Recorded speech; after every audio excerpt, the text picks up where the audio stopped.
Sveiki visi ir sveikos. Šiandien toliau tęsėme laidų ciklą po socialinės politikos dangumi.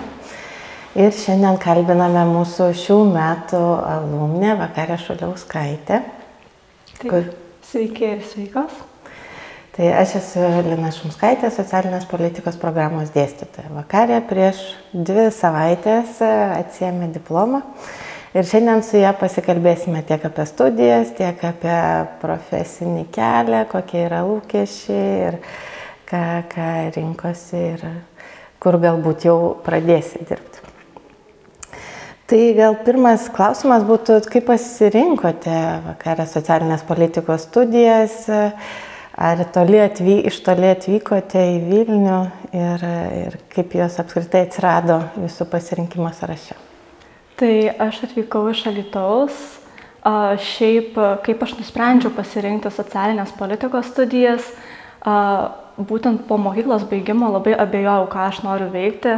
Mano interesų laukas buvo ir taip labai platus, nuo biologijos galvojau, istorijos ir panašiai.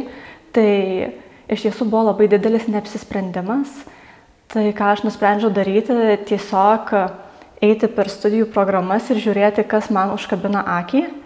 Ir būtent filosofijos fakulteto studijų programose aš pamačiau socialinę politiką. Tai man buvo toks labai nežinomas dalykas, negirdėtas ir aš kažkaip nusprendžiau būtent patikrinti, apie ką tai yra. Tai pažiūrėjau studijų programą ir aš kažkaip pagalvojau, jog būtent čia save ir matau. Tai yra studijų programa, kuri yra kaip ir aš. Tai būtent ir nusprendžiau duoti pirmu numeriu į socialinę politiką. O kas būtent užkabino? Kokie tie dalykai arba kas ten pasirodė įdomu? Tai man patiko būtent, kad yra tas socialinis aspektas ir politinis aspektas. Tai nėra kažkas, ką aš labai tikėjausi, nes dažniausiai politikos studijos būna kitame fakultete. Tai čia taip atrodė įdomu, kad yra šiek tiek kitaip ir kai žiūrėjau studijų programas, tai man patiko, kad yra ir apie švietimą, lygias galimybės, šeimos politiką, taip pat yra ir šiek tiek tolimesni dalykai, tai filosofija, psichologija, kur aš nusprendžiau, kad būtent ši studijų programa galėtų sukurti labai platų žinių lauką. Tai klausytojams priminsim, kad socialinės politikos programa pradėjo veikti 2012 metais. Vakarė įstojai 2020 ir mes vis girdim, kad nauja programa ir esam nelabai matomi tarp kitų programų.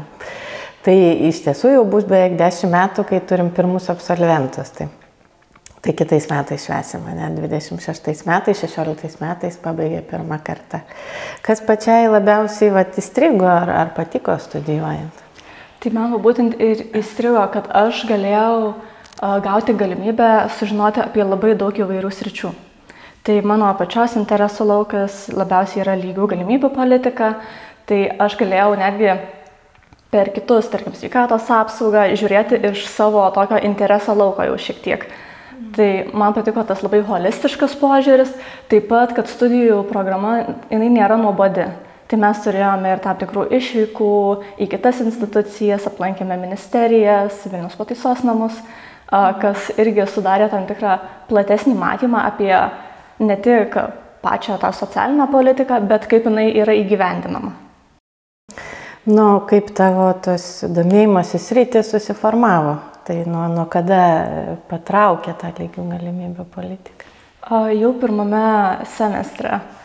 Mes tik atėjome ir socialinės politikos įvado metu mums reikėjo rašyti pirmąjį rašto darbą.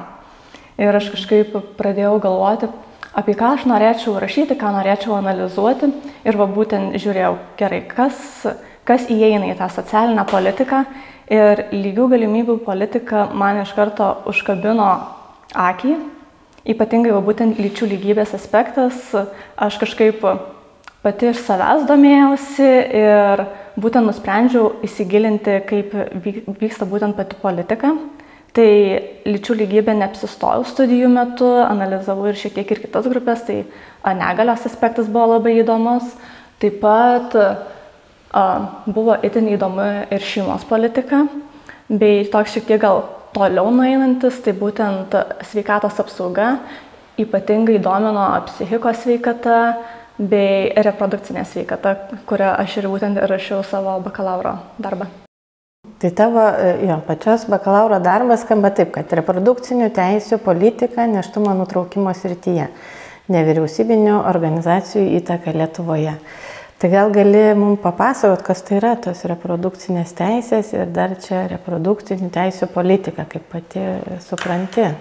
Taip, tai reprodukcinės teisės tai būtent yra žmogaus teisų dalis ir jinai orientuojasi į pačią reprodukciją, tai apima tiek tą patį nėštumo nutraukimą, tiek lytinį švietimą, lytinį ugdymą. Taip pat, tai yra platesnis spektras, apima reprodukcinius organus, tai būtent teisę, tarkim, į sterilizaciją. Ir ta pati politika, kiek aš savo bakalauro metu pamačiau, jinai yra labai nestabili, tai būtent priklauso nuo tam tikrų politinių jėgų, kurios dominuoja būtent politinėme lauke ir nėra tam tikros apsaugos sukurtos. Iš mano matymo, tai būtent Lietuvoje nėra reprodukcinės sveikatos įstatymo, nėštumo nutraukimas yra reguliuojamas būtent ministro įsakymu, tai ta apsauga nėra itin stipri, nes keičiantis ministrams, keičiantis požiūriui, jinai gali ta apsauga irgi keistis. Kaip atrodo pačiai, gal norėtum ar turėtų būti, gal kokių užsienio šalių analizavai patirtis? Taip, tai teko žiūrėti į Švedijos sveikatos apsaugą, būtent reprodukcinės sveikatos apsaugą. Tai jų pavyzdys yra itin geras, tai jie turi įstatymą, yra itin orientuojama būtent į lytinį švietimą, ypatingai jaunimo tarpe, tiek į būtent apsaugą, kad neplistų, tarkim, lytiniu keliu plintančios ligos ir panašiai. Turbūt vienas iš įdomesnių aspektų tai būtent yra Prancūzija, kuri man būtent ir užvedė tą kelią būtent rašyti bakalaurą šią temą, kai prieš metus, šiek tiek daugiau nei prieš metus, teisė į nėštumo nutraukimą įtvirtino savo šalies konstitucijoje. Ir aišku, JAV kaip toks didysis pavyzdys, kadangi šiuo metu teisė į nėštumo nutraukimą bei kitos reprodukcinės teisės yra ribojamos. Ir tai būtent prasidėjo nuo prezidentų rinkimų Amerikoje.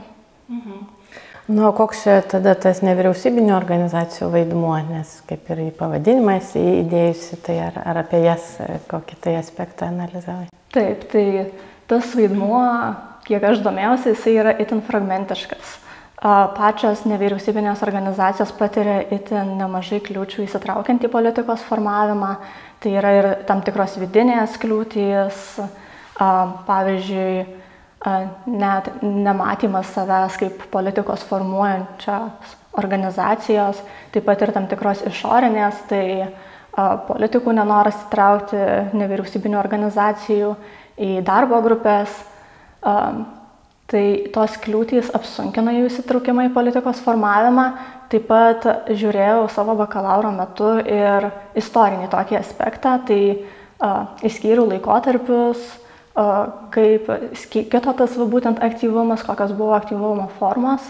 Tai būtent per tą mūsų istorinę raidą buvo aktyvesnių momentų, tai būtent kai buvo svarstama daugiau įstatymų projektų susijusių su nėštumo nutraukimo reguliavimu.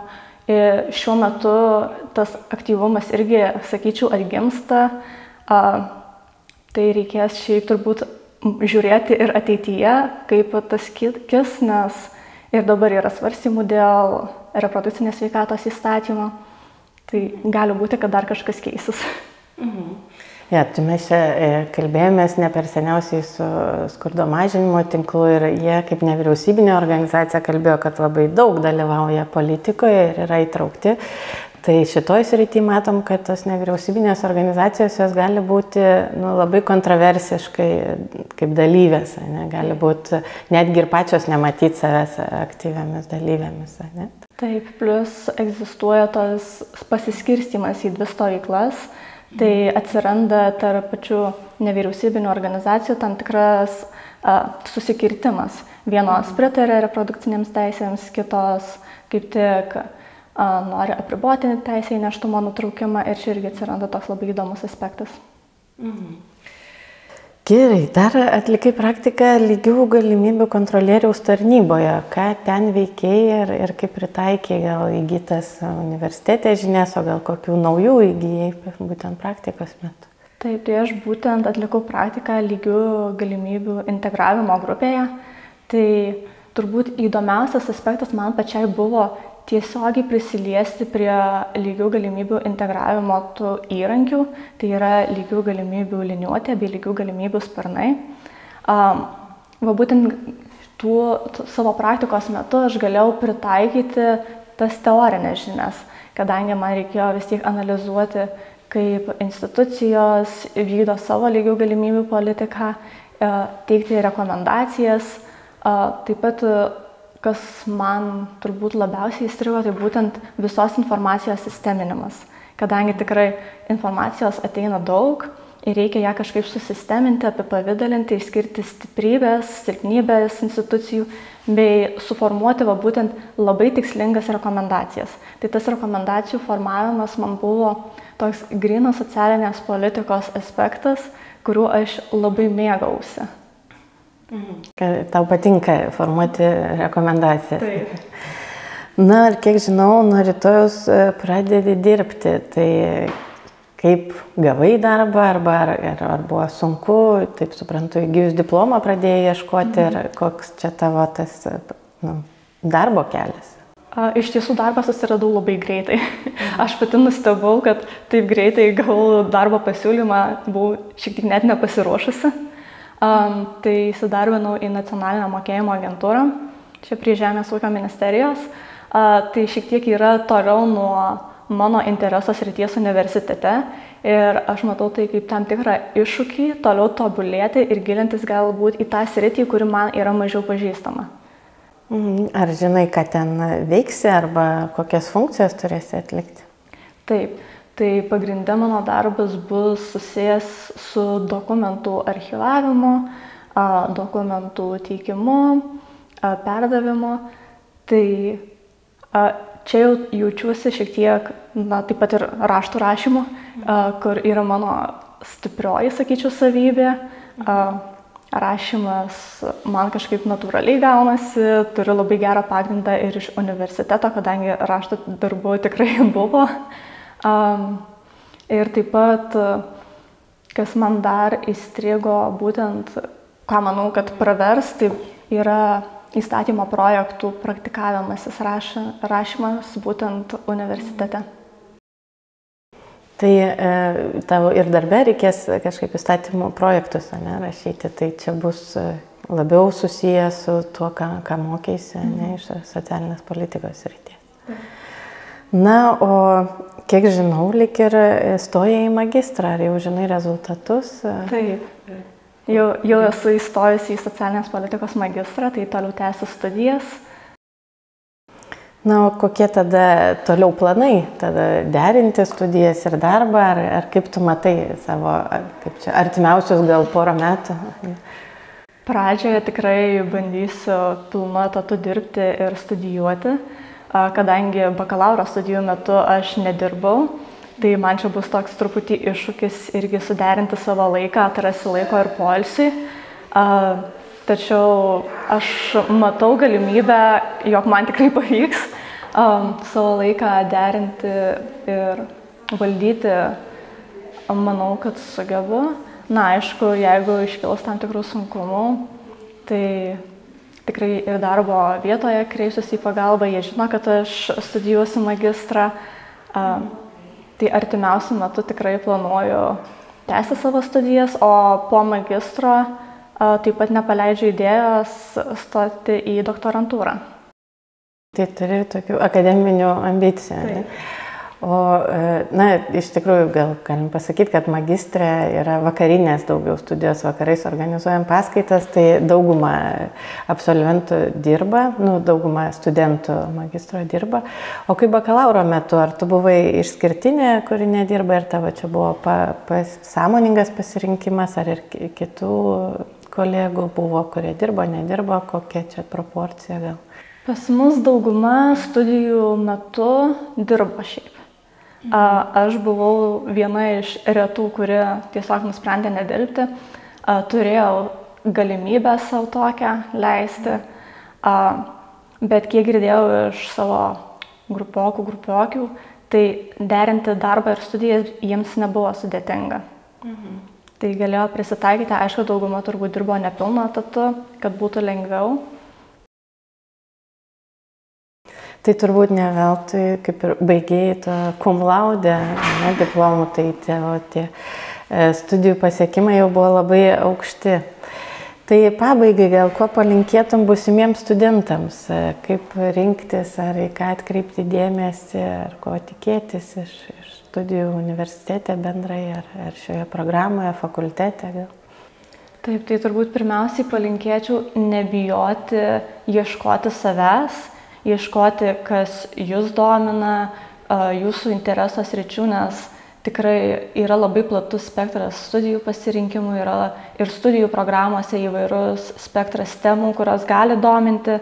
Tai tiesiog bandymas surasti savo tą vyšnaitę ant torto yra itin svarbu, nes tuomet pats darbas, mokymasis, tas pats bakalauro darbo rašymas nebus toks sudėtingas. Savaime yra lengviau, kai tu domiesi tą sritimi. Tai motyvacijos, ne vidinės motyvacijos ir nebijot paieškoti tos labiausiai dominančios srities ar temos.